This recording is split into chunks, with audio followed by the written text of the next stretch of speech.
ॐ तत्सत्।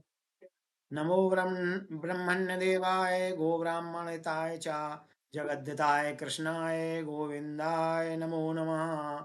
वसुदेवसुतं देवं कंसचाणूरमर्दनं देवकी परमानन्दं कृष्णं वन्दे जगद्गुरुं प्रपन्नपारिजाताय तोत्रवेत्रैकपाणये ज्ञानमुद्राय कृष्णाय गीतामृतदुहे नमः। नारायणं नमस्कृत्य नरं चैव नरोत्तमं देवीं सरस्वतीं व्यासं ततो जयमुदीरयेत्। कृष्णं नारायणं वन्दे कृष्णं वन्दे प्रियप्रियं कृष्णद्वैपायनं वन्दे कृष्णं वन्दे प्रथासुतम्। ओम तत्सत्। चौथे अध्याय के 31वें श्लोक तक कल गीता की व्याख्या की गई थी। अब हम चौथे अध्याय के 32वें श्लोक से प्रारंभ करते हैं। भगवान ने यज्ञ के प्रकार बताए थे, विभिन्न प्रकार। फिर भगवान आगे विस्तार करते हैं। एवं बहुविधा यज्ञा वितता ब्रह्मणो मुखे कर्मयान विद्धितान् सर्वान् एवं ज्ञात्वा विमोक्षसे।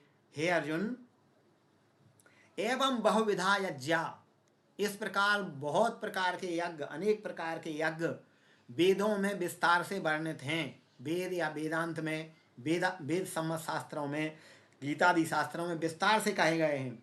कर्मज्ञान विद्धितान सर्वान, उन सब की कर्मों से सिद्धि होती है। कर्मकांड स्वरूप है वो। वेद में वैदिक कर्मकांड है, उन्हीं वो भी कर्म में शामिल हैं। कर्मज्ञान विद्धितान सर्वान एवं ज्ञात्वा विमोक्षसे, उनको कर्म से उत्पन्न हुए समझ करके, क्योंकि पहले लिखा यज्ञ कर्म समुद्भवा, पहले कहा है भगवान ने यज्ञ कर्म समुद्भवा, यज्ञ कर्म से उत्पन्न हुए, इसलिए कर्म से उनको उत्पन्न हुए जानकर, ऐसा जो व्यक्ति जान करके निष्काम भाव से, समर्पण भाव से, त्याग भाव से यज्ञ करता है, विमोक्ष से वह विमुक्त हो जाता है, वह मुक्त हो जाता है, मोक्ष को प्राप्त कर लेता है। अब भगवान ने फलश्रुति कही और ये अंतर बताया कि कौन सा यज्ञ सर्वश्रेष्ठ है। श्रेयान द्रव्यमया यज्ञ ज्ञान यज्ञ परंतप सर्वं कर्माखिलं पार्थ ज्ञाने परिसमाप्यते। देखिए, यहाँ भगवान ने अर्जुन के दो संबोधन दिए हैं अलग अलग। प्रथम चरण में अलग, पूर्वार्ध, इस श्लोक के पूर्वार्ध में अलग और उत्तरार्ध में अलग। पूर्वार्ध में दिया परंतप, हे श्रेष्ठ तपस्वी अर्जुन, तुम श्रेयान द्रव्यमया यज्ञ ज्ञान यज्ञ परंतप, तुम द्रव्य यज्ञ से ज्ञान यज्ञ को श्रेष्ठ समझो। द्रव्य यज्ञ कनिष्ठ है और वरिष्ठ कौन है? ज्ञान यज्ञ। स्वाध्याय ज्ञान यज्ञास्त्य, पहले ही कह चुके भगवान कि स्वाध्याय ज्ञान यज्ञ है। गीतादि शास्त्रों का स्वाध्याय ज्ञान यज्ञ है। तो ये द्रव्यमय यज्ञ से, साकिल वाले हवन करने वाले यज्ञ से ये ज्ञान यज्ञ कहीं श्रेष्ठ है, इसलिए इसकी श्रेष्ठता बताई। और इससे संदेश जाता है कि गीता को ज्ञान यज्ञ ही अभीष्ट है। नीचे कहते हैं भगवान सर्वम क्यों है, ज्ञान अभीष्ट क्यों है, नीचे कारण बताया। सर्वम कर्माखिलम पार्थ ज्ञाने परिसमाप्यते। हे पार्थ, हे प्रथा के पुत्र, दूसरा संबोधन, हे प्रथा के पुत्र अर्जुन, ज्ञान में समस्त कर्म भस्मीभूत हो जाते हैं। जो कर्म बंधनों से मनुष्य जकड़ा हुआ रहता है, कर्म बंधन के फलस्वरूप ही उसके जन्म होते हैं। तो ज्ञान में ये ज्ञान आ जाने से, ज्ञान यज्ञ से समस्त कर्म उसमें भस्मीभूत हो जाते हैं। आगे भगवान बताएंगे किस तरह से। तो हे पार्थ, तुम इस ज्ञान यज्ञ को विशेष प्रधान मानो, इसको विशिष्ट मानो। इसका वैशिष्ट इसलिए है कि ज्ञान में समस्त कर्म अपने आप समाप्त हो जाते हैं और कर्म बंधन से जीव मुक्त हो जाता है। अब उस ज्ञान प्राप्ति की विधि बता रहा है भगवान। जब ज्ञान की बात कही है कि तत्व ज्ञान कैसे प्राप्त होगा, आत्मज्ञान कैसे प्राप्त होगा, तो भगवान ने फिर उसकी आगे विधि भी बताई। तद्विद्धि, तत्विद्धि, उसको जानो। कैसे? प्रणिपातेन परिप्रश्नेन सेवया उपदेक्षन्ति ते ज्ञानम ज्ञानिनस्तत्वदर्शिनः। तत्वदर्शियों के पास जाकर, तत्वदर्शी गुरुजनों के पास जाकर, गुरु कहते हैं आचार्य, वेद में शब्द है आचार्य। आचार्य देवो भव, तैत्तरीय उपनिषद। मातृदेवो भव, पितृदेवो भव, आचार्य देवो भव, तृतीय स्थान पर है गुरु। माता सबसे बड़ी, उसके बाद पिता, उसके बाद आचार्य। और श्वेतास्तर उपनिषद में तो स्पष्ट रूप से कहा है यस्य देवे परा भक्ति यथा देवे तथा गुरौ तस्यैते कथिता हर्ता प्रकाशन्ते महात्मनः। श्वेतास्तर उपनिषद में कहा है कि जिस भाव से अपने इष्ट देव का भजन करे उसी भाव से गुरुदेव का भजन करे, इष्ट देव और गुरुदेव को समान मान करके भजन करे, तभी उसके हृदय में अपने आप गुप्त तत्व, शास्त्रों का गुप्त ज्ञान अपने आप स्वयं ही प्रकाशित हो जाता है। तो उसकी विधि बताई पहले कैसे, तत्वदर्शियों के पास जाओ, तद्विधि 3 विधियां बताई, तीन तरीके, 3 स्टेप। प्रणिपातेन, सबसे पहले उनको प्रणाम करो, साष्टांग प्रणाम करो, उन गुरुजनों के लिए, तत्वदर्शियों के लिए प्रणाम करें। उसके बाद उनकी सेवा करें। दूसरा स्टेप है सेवाया, माने सेवा के द्वारा उनको प्रसन्न करें, उनकी सेवा करें खूब। और जब प्रणिपात सेवा रोज करता रहेगा तो गुरुदेव प्रसन्न हो जाएंगे। फिर क्या बताया है उन्होंने, गोस्वामी जी ने, गूढ़ तत्व न साधु दुरावहें आरत अधिकारी जय पावहें। साधु लोग, संत लोग, तत्वदर्शी गुरुजन गूढ़ तत्व को भी नहीं छिपाते। जब आर्त अधिकारी, आर्त भक्त उनके सामने आ जाता है, सेवक, तब उससे छिपाते नहीं है, गूढ़ तत्वों को भी प्रकट कर देते हैं। फिर उनसे प्रश्न करें। तीसरा स्टेप है प्रश्न का।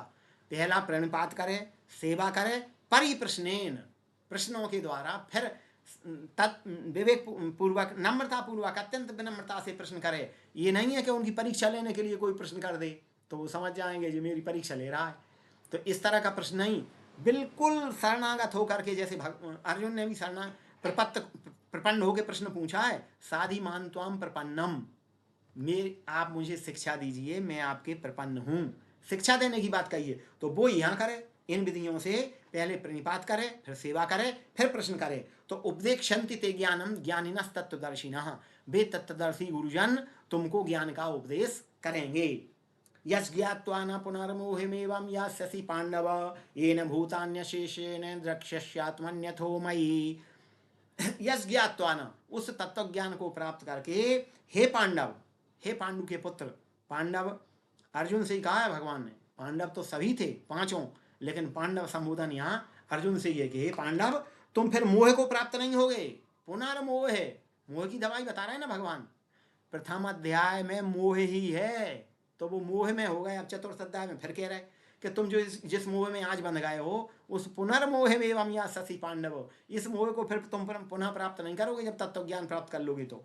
एन भूतान्य शेषेन, फिर तुम समस्त भूत प्राणियों को द्रक्ष्यात्मन्यथो मयि, अपने अंदर भी देखोगे और मेरे अंदर भी देखोगे। भगवान कह रहे हैं फिर तुम समस्त प्राणियों को अपनी आत्मा के समान समझोगे कि ये प्राणी सब मेरी आत्मा के समान ही हैं, और परमात्मा में, मुझ में भी स्थित देखोगे। ये तत्व ज्ञान है। इससे फिर तुम्हें मोह नहीं होगा कि जब सबकी आत्मा समान है, मेरी आत्मा में सभी प्राणी हैं, भगवान में सभी प्राणी हैं, तो भगवान ही सभी जगह सर्वत्र व्याप्त हैं, फिर तुम मोह को प्राप्त नहीं होगे। अभी तुम्हें शरीर देख करके मोह हो रहा है, इसलिए इस मोह को छोड़ो। और अब दूसरी बात बता रहे भगवान, अपि चेदसि पापेभ्यः सर्वेभ्यः पापकृत्तमः सर्वं ज्ञानप्लवेनैव ब्रजनन् सन्तरिष्यसि। कुछ महानुभाव ये समझते हैं, अरे गीता तो बहुत कठिन है, संस्कृत बहुत कठिन है, और गीता तो सन्यासियों का विषय है, तत्वज्ञानियों का विषय है, वो आचरण में आ ही नहीं सकती है, कैसे आएगी। भगवान ने कहा ऐसा कुछ नहीं है, बड़े से बड़ा पापी भी, सर्वेभ्या पाप कृतम, पाप कृतम, तम प्रत्यय लगा है, बड़े से बड़ा पापी भी अगर मेरी शरण में आ जाए, गीता जी के चरण पकड़ ले और गीता का ज्ञान अर्जित करना चाहे, तो फिर मैं उसको पार लगा देता हूँ। सर्वम ज्ञान प्लवेन, प्लव माने नौका, इस ज्ञान रूपी, गीता ज्ञान रूपी नौका में ब्रजनम संतरिष्यसि, आराम से संसार से पार हो जाएगा। बड़े से बड़ा पापी भी हो, सामान्य की तो बात क्या है, बड़े से बड़ा पापी भी अगर समस्त पापों को मेरे चरणों में, पुण्य पाप सब मेरे चरणों में धर के और मेरे चरण पकड़ ले, गीता माता की शरण में हो जाए, तो इस गीता रूपी ज्ञान यज्ञ करके गीता रूपी नौका द्वारा संसार समुद्र को पार कर लेगा। अब दूसरा बताया, यथे उदाहरण दिया रूपक, यथेधांसि समिद्धग्निर्भस्मसात् कुरुते अर्जुन ज्ञानाग्नि सर्वकर्माणि भस्मसात् कुरुते तथा। यथेधांसि समिद्धो अग्निर, जिस प्रकार अग्नि ईंधन को भस्म कर देता है, अग्नि देवता ईंधन को भस्म कर देते हैं जला करके, उसी प्रकार ये ज्ञानाग्नि, ज्ञान की भी अग्नि है, समस्त कर्मों को भस्मीभूत कर देती है। अग्नि का उदाहरण दिया कि अग्नि ईंधन को भस्म कर देती है, उसी प्रकार ज्ञान भी अग्नि है। ये तत्वज्ञान रूपी अग्नि समस्त कर्मों को भस्मीभूत कर देती है। भस्मसात कुरते तथा, यथा व तथा आया इसमें, यथा माने जैसे, तथा माने वैसे ही। तो रूपक, अग्नि का रूपक दिया है भगवान ने कि अग्नि जो है सामान्य ईंधन को भस्म कर देती है, उसी प्रकार ज्ञान रूपी अग्नि समस्त साधक की समस्त कर्म राशि को भस्म कर देती है, शून्यवत कर देती है। और जब कर्म राशि शून्य हो गई तो जीव पुनर्जन्म को प्राप्त नहीं होता है। जीव जन्म बंधन के बंधन से, जन्म मरण के बंधन से मुक्त हो जाता है। 84 लाख योनियों से कोई चक्कर लगाना नहीं पड़ता। आगे कहते हैं ज्ञान की महत्ता बता रहा है भगवान, ज्ञान की गरिमा। न ही ज्ञानेन सदृशं पवित्रमिह विद्यते तत्स्वयं योग संसिद्धा कालेनात्मनि विन्दति। गुरुदेव से प्राप्त तत्व ज्ञान के पवित्र समान पवित्र यह माने इस लोक में और परलोक में कुछ भी नहीं है। क्यों कि तत्स्वयं योग संसिद्धा, उस ज्ञान को प्राप्त करके वो समत्र बुद्धि युक्त कर्म योगी अपने आप समय पा करके मुझे प्राप्त कर लेता है। कालेन आत्मनि विन्दति माने आत्म उपलब्ध हो गया, आत्मा में संतुष्ट हो गया, फिर क्रमशः मुझे प्राप्त कर लेता है। आगे कहते हैं भगवान श्रद्धा की महत्ता बताते हैं। अब वो ज्ञान कैसे प्राप्त होता है, प्रश्न उठा के ज्ञान प्राप्त कैसे होता है वो अपने आप। तो भगवान स्वतः उत्तर दे रहे हैं, श्रद्धावान लभते ज्ञानम। ज्ञान किसको प्राप्त होता है? श्रद्धावान को। जिसको श्रद्धा होती है, प्रत्यक्ष के सदृश विश्वास का नाम ही श्रद्धा है। अपने गुरुदेव में और इष्ट इष्टदेव में। गुरु किसी व्यक्ति का स्थूल शरीरधारी का नाम नहीं है। गुरु माने शरीर छोड़ के चले जाएं तो भी गुरु तत्व का नाम है। नास्ति तत्वम गुरोर परम। गुरुदेव शरीर छोड़ के भी शांत हो जाएं, ब्रह्मलीन हो जाएं, तो भी वो आप विश्वास और श्रद्धा रखोगे तो पूरा फल मिलेगा। इसलिए कहा है कि श्रद्धावान लभते ज्ञानम। जिसको प्रत्यक्ष के सदस्य विश्वास है उसका नाम श्रद्धा है, वही ज्ञान को प्राप्त करता है। गोस्वामी जी ने इसीलिए तो वंदना की है सबसे पहले, भवानी शंकरौ वंदे श्रद्धा विश्वास रूपिणौ याभ्याम बिना न पश्यन्ति सिद्धा स्वांतस्थमीश्वरम। सबसे पहले मैं भवानी और शंकर की वंदना करता हूँ। वे श्रद्धा और विश्वास के रूप हैं। भवानी श्रद्धा है और विश्वास भगवान शंकर हैं।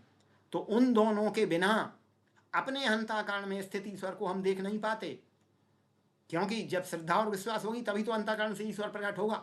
जैसे कि भक्त प्रहलाद बालक थे, उनको पूर्ण विश्वास था कि भगवान सब जगह व्याप्त हैं, कण कण में सृष्टि के में।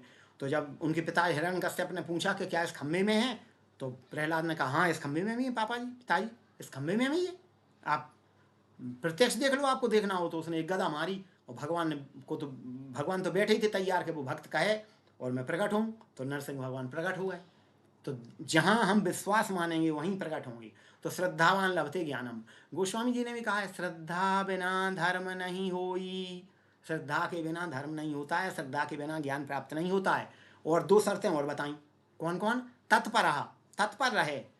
एक बार नहीं कि एक बार गुरु जी ने बता दिया बस सुन के चले आए, फिर नहीं, बार बार तत्पर रहे। जितनी जिज्ञासाएं उठें उनका समाधान गुरु जी से कराए, तत्पर रहे। और संयत इंद्रिया, अपनी इंद्रियों को संयमित रखे, अपनी इंद्रियों को नियंत्रित रखे। संयत चित्त होकर, तत्पर होकर के और श्रद्धा पूर्वक ही गुरुदेव से ज्ञान प्राप्त करने की प्रविधि है। यही प्रोसेस है उसकी। तो प्रोसेस भगवान ने पूरी बता दी कि इस तरह से ज्ञान प्राप्त, संयत चित्त होकर, तत्पर होकर के ज्ञान प्राप्त करना चाहिए। कितना अच्छा संदेश दे रही है गीता। और फिर उस ज्ञान से क्या होता है? ज्ञानम लब्ध्वा पराम शांतिम अचिरेणाधिगच्छति। अचिरेण, चिर माने बहुत समय, और अचिरेण माने बहुत कम समय में, अल्प समय में। ज्ञानम लब्ध्वा पराम शांतिम अचिरेणाधिगच्छति। फिर ज्ञान, तत्व ज्ञान को प्राप्त करके परा शांति, शीघ्र ही उसको, उस साधक को परा शांति प्राप्त हो जाती है। अब बाधाएं क्या क्या हैं? अज्ञश्चाश्रद्दधानश्च संशयात्मा विनश्यति नायं लोकोस्ति न परो न सुखम संशयात्मनः। अब संशयात्मना, आत्मा का अर्थ यहाँ आत्मा नहीं है, आत्मा का अर्थ यहाँ जीव है। अज्ञश्चास्त्रधानश्च संशयात्मा विनश्यति। आत्मा में तो संशय होता ही नहीं है, संशय तो जीव को होता है, इसलिए यहाँ आत्मा का अर्थ जीव है। तो भगवान ने कहा कि जिस जीवधारी जो अज्ञ है, माने आ माने नहीं, ज्ञा ज्ञान, जैसे ज्ञान नहीं अज्ञानी है। और च अश्रद्धादान, 3 शर्तें हैं। अश्रद्धान है। अश्रद्धान मान जिसको श्रद्धा नहीं है, श्रद्धा रहित है और ज्ञान रहित है।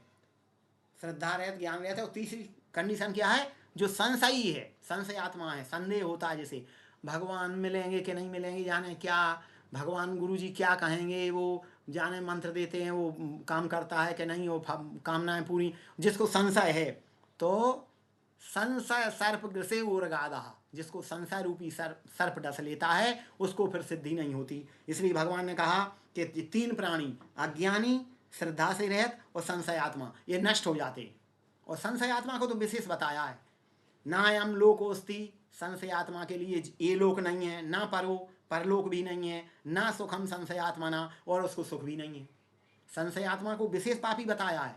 अज्ञानी और अश्रद्धान तो एक बार चल जाएगा, श्रद्धा है तो उसको श्रद्धा हो जाएगी, उसको ज्ञान हो जाएगा। लेकिन जिसको संशय है, विश्वासी नहीं है, विश्वासी नहीं है, संशय है उसे कि कार्य होगा कि नहीं होगा, तो ऐसे व्यक्ति को, ऐसे साधक को न इस लोक में सुख है न परलोक में सुख है, और कहीं भी उसे सुख नाम की तो कोई वस्तु, आनंद नाम की कोई वस्तु उसे प्राप्त ही नहीं हो सकती है।